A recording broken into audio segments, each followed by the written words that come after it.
अस्सलाम वालेकुम। आप देख रहे हैं मुबश्शिर लुकमान यूट्यूब चैनल। मेरा नाम मुबश्शिर लुकमान है। आज 29 तारीख है जनवरी की और 8 फरवरी को पाकिस्तान में जनरल इलेक्शंस होने जा रहे हैं। और 29 तारीख का मतलब यह है कि अब मैं आपको बता दूं, जिन लोगों को इस प्रोसीजर का नहीं पता, कि अभी तक बैलेट पेपर्स वगैरह छपने जा चुके हैं सब कुछ, बल्कि आज या कल में वो ट्रांसपोर्टेशन उन बैलेट पेपर्स की शुरू हो जाएगी।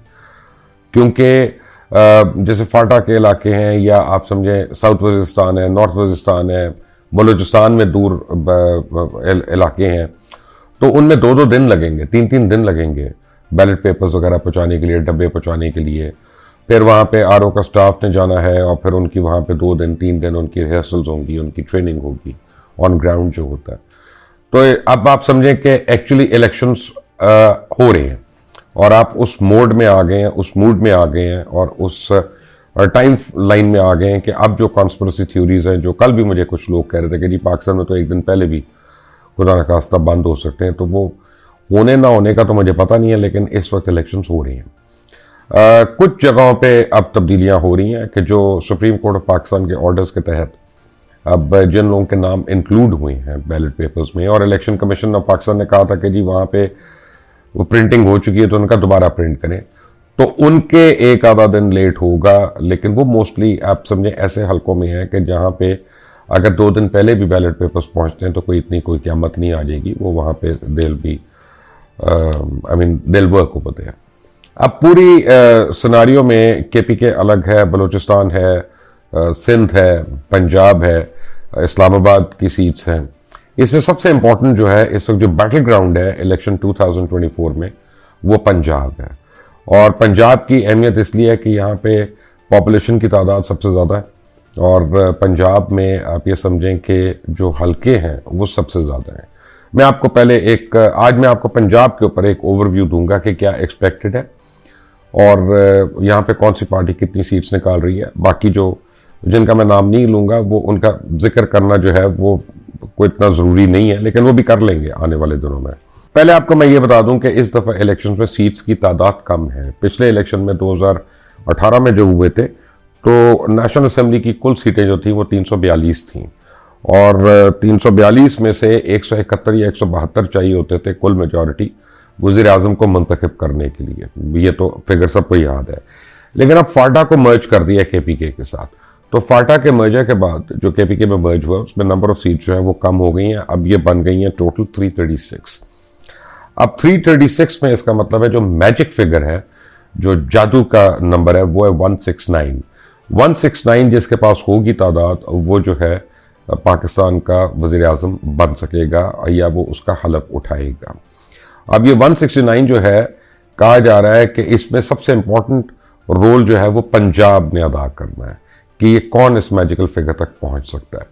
अब वो क्यों ऐसा है, तो अगर आप अपनी स्क्रीन पे इस चार्ट को अगर आप जरा देखें जो मैं आपको बताने लगा हूं कि पंजाब से जो नेशनल असेंबली की कुल नशिस्तें हैं वो 141 हैं और उन पे आप ऐड करेंगे तो 32 आपकी जो हैं वो रिजर्व सीट्स की या अक़लियतों की वो आपको इसमें मिलेंगी। फिर उसके बाद केपीके में 45 सीट्स हैं और इसी तरह 10 जो हैं वो इजाफी सीट्स हैं, आप रिजर्व कह लें, माइनॉरिटीज़ कह लें, जो भी है। सिंध जो है उसमें 61 सीट्स हैं नेशनल असेंबली के लिए और 14 आपकी जो है इजाफी सीट्स हैं। फिर बलूचिस्तान में 16 सीट्स हैं नेशनल असेंबली की और 4 जो हैं वो इजाफी सीट्स हैं।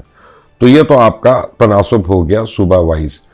तो पंजाब जो है ये बहुत ही एक उस लिहाज से अहम सूबा है और यहाँ पे जो बैटल ग्राउंड है, लोग समझते थे कि पाकिस्तान तहरीक इंसाफ आएगी और छा जाएगी, लेकिन जो जनरल इलेक्शंस होते हैं उसमें हकीकत ज़रा सी बरअक्स होती है। जनरल इलेक्शंस में आपका अपना वोट बैंक जो एक शख्सियत है वहाँ पे उसका वोट बैंक सर मशहूर होना काफ़ी नहीं है। कि मैं एक मिसाल दे रहा हूँ आपको कि अगर कोई फिल्मी अदाकारा है वो बहुत मशहूर है, हर दिल अजीज़ है, लेकिन अगर वो कोई इलेक्शंस खड़ी होने जाती हैं तो वहाँ पे हो सकता है उनकी ज़मानत ज़ब्त हो जाए, क्योंकि लोग उनको इस बात का वोट नहीं देंगे कि वो उनको रिप्रेजेंट करे और उनके हल्के में जो काम होने हैं उसके लिए वो उसको सपोर्ट करें वहाँ पे। तो ये बड़ा मुश्किल होता है वहाँ पे। उस बाद बिरादरियाँ हैं, उसके बाद आपके हल्का अहबाब है, उसके बाद आपकी रिश्तेदारियाँ हैं, उसके बाद मसलक है, कोई माने या ना माने, लेकिन बड़ा इम्पॉर्टेंट है कि अहले तशी मसलक का है और वो किस हल्के से खड़ा हो रहा है, अहले सुन्नत मसलक का है वो किस हल्के से खड़ा हो रहा है। हल्के हमारे डिवाइडेड हैं कई अपने मसलकों की बुनियाद पे। तो पाकिस्तान में सिर्फ एक बुनियाद पे इलेक्शन नहीं होता, पाकिस्तान में कई कई जो हैं की फैक्टर्स होते हैं जिनके ऊपर आके क्या, और फिर पार्टी का अपना एक हुजम होता है, पार्टी की एक अपनी वेव होती है, और on top of all of this एक हवा होती है। क्योंकि स्पेशली पंजाब में हमने देखा है कि हम जो है उनको सपोर्ट करते हैं जिनका हमें पता है कि इन्होंने जीतना है, तो हम कहते हैं यार वोट ज़ाया नहीं करना। एक आम तासुर ये है कि अगर हम किसी नॉन विनिंग कैंडिडेट को हम वोट दे रहे हैं तो वो वोट ज़ाया करने वाली बात है। तो ये एक हमारी आप समझें कि इनफरादी एक सोच भी है। तो इस वक्त जो लेटेस्ट मैंने सर्वे किया, और बड़ा डिटेल्ड सर्वे है, और मैंने इसको बड़ा ठोक बजा कर मैं इसको क्रॉस चेक करके ये मैं आपके सामने लेके आ रहा हूँ। मैं कई दिनों से आपको बता रहा हूँ कि कौन से हलकों में कौन कौन एक्सपेक्टेड है। जैसे मैं आपको एक सर्वे में आपको बता देता हूँ कि सियालकोट के एक मैंने हलके का सर्वे किया। बेगम रेहाना डार साहिबा है, हमारी तो वालदा है और हमारी बिल्कुल माँ की तरह है। मैंने तो उनके साथ खाना भी खाया हुआ है और उन्होंने बड़ा प्यार भी दिया हुआ है। तो उस्मान डार की वालदा, उमर डार की वालदा तो बड़ी काबिल एहतराम है हमारे लिए। वो और ख्वाजा आसिफ जो है वो आमने सामने है। तो आज की तारीख 29 तारीख, अच्छा ये मैं आपको बता दूं कि ये आखिरी दिन तक यहाँ उखाड़ पिछाड़ होगी। आखिरी दिन तक लोग अपना माइंड बदलेंगे। आखिरी दिन तक जो लोग साइड लाइन से बैठे हुए हैं, जो न्यूट्रल है ना, वो अपना माइंड उस दिन बनाएंगे कि हमने किसको वोट डालना भी है या नहीं डालना। तो इस वक्त जो हल्के की पोजीशन है वहां पे सियालकोट में, वो ये है कि बेगम डार साहिबा जो हैं वो ख्वाजा आसिफ से उनको बड़ी वाज़े बरतरी हासिल है। और अगर आज की तारीख में सियालकोट के अंदर इलेक्शन होता है उस हल्के में, तो ख्वाजा आसिफ वो इलेक्शन हार रहे हैं, थोड़े मार्जिन से हार रहे हैं लेकिन हार रहे हैं। तो अब आज में और 8 फरवरी में ख्वाजा आसिफ साहब वो कौन सी गिदड़ सिंगी निकालते हैं, वो कौन सा करतब करते हैं, वो कौन सी कलाबाजी खाते हैं कि जिसके बाद वोटर्स जो हैं उनके ऊपर दोबारा उनका एतमाद बहाल हो जाएगा, ये वो जानते हैं, अल्लाह जानता है, ये मुझे नहीं पता। लेकिन आज की तारीख में बेगम डार साहिबा जो हैं वो ख्वाजा आसिफ के मुकाबले में इलेक्शन जीत रही। मैं आपको एक हल्के का बता रहा हूँ।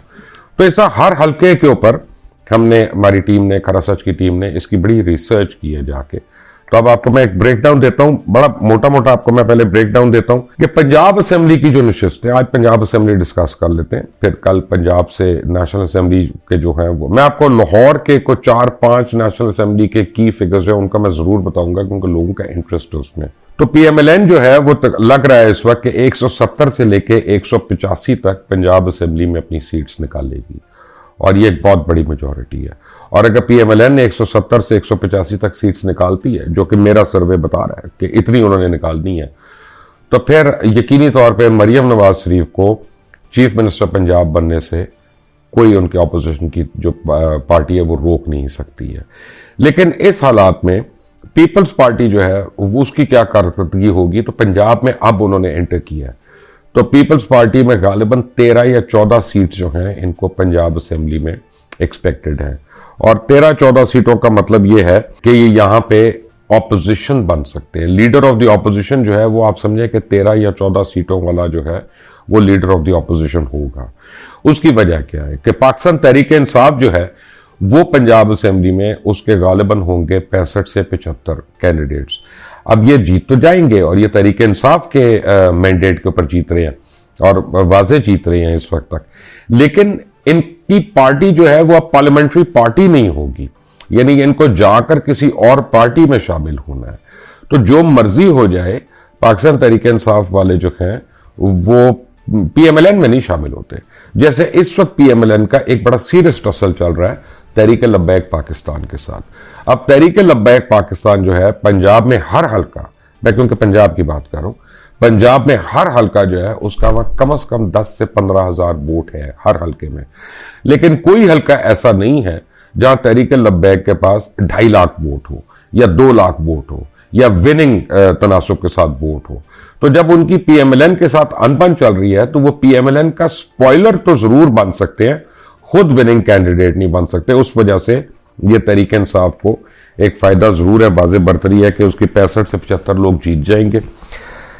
IPP जो है ये बिल्कुल ठुस हो गई है। उड़ने से पहले ये जहाज जो है ये ग्राउंड हो चुका है और पंजाब में इनको 7 से लेकर 10 तक आप समझे इनको नशिस्तें जो हैं वो मिल सकती हैं। PMLQ जो है, चौधरी शुजात की PMLQ जो है, इसको आप समझे 5 से 6 सीटें जो हैं इसको मिलेंगी। और बाकी जो डिफरेंट पार्टीज हैं या आज़ाद उम्मीदवार और जो अलग से खड़े हो रहे हैं, आप उनका तनासुब लगाते हैं तो वो 23 से लेकर 30 के दरमियान उनका तनासुब आता है। और अब ये है कि कुछ मुकाबले बड़े सख्त हो रहे हैं इस वक्त। लतीफ़ खोसा, सरदार लतीफ़ खोसा बामुकाबला साद रफ़ीक साहब। अब यानी आज से एक हफ्ता पहले मैं कन्विंस था कि ख्वाजा साद रफ़ीक के रास्ते में कोई रुकावट नहीं है और वो बड़े आराम से जीत लेंगे, क्योंकि साद रफ़ीक साहब जो है उनको इलेक्शन लड़ना आता है और उनको इलेक्शन की तैयारी करनी आती है और वो बड़े क्या कहते हैं एक्टिव किस्म के पॉलिटिकल वर्कर हैं। लेकिन इस बारी मैं ये देख रहा हूँ और हमारा रिसर्च हमें ये बता रही है कि सरदार लतीफ़ खान खोसा को वाज़े बर्तरी है ख्वाजा साद रफ़ीक के ऊपर।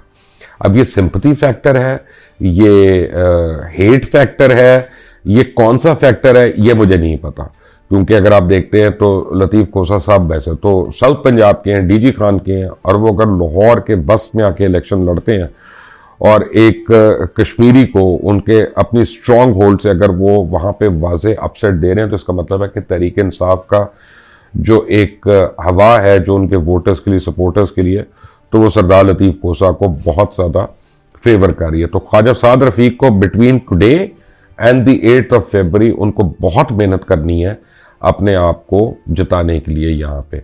और आप याद रखें कि जब खुद इमरान खान खड़े थे तो साद रफ़ीक साहब वहाँ 700 या 750 वोटों से सिर्फ हारे थे, यानी उन्होंने चेयरमैन PTI को इतना टफ टाइम दिया था। लेकिन इस वक्त सरदार लतीफ़ खोसा जो है एक वो वेव ऑफ सिंपैथी को राइड कर रही है और उनको मिल सकती है। लाहौर का एक और हल्का जिसमें बिलावल भुट्टो जरदारी कंटेस्ट कर रहे हैं वो बड़ा इंटरेस्टिंग हल्का है।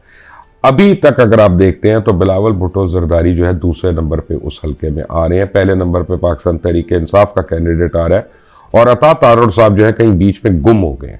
अता तारड़ साहब जो है वो कहीं नजर नहीं आ रहे।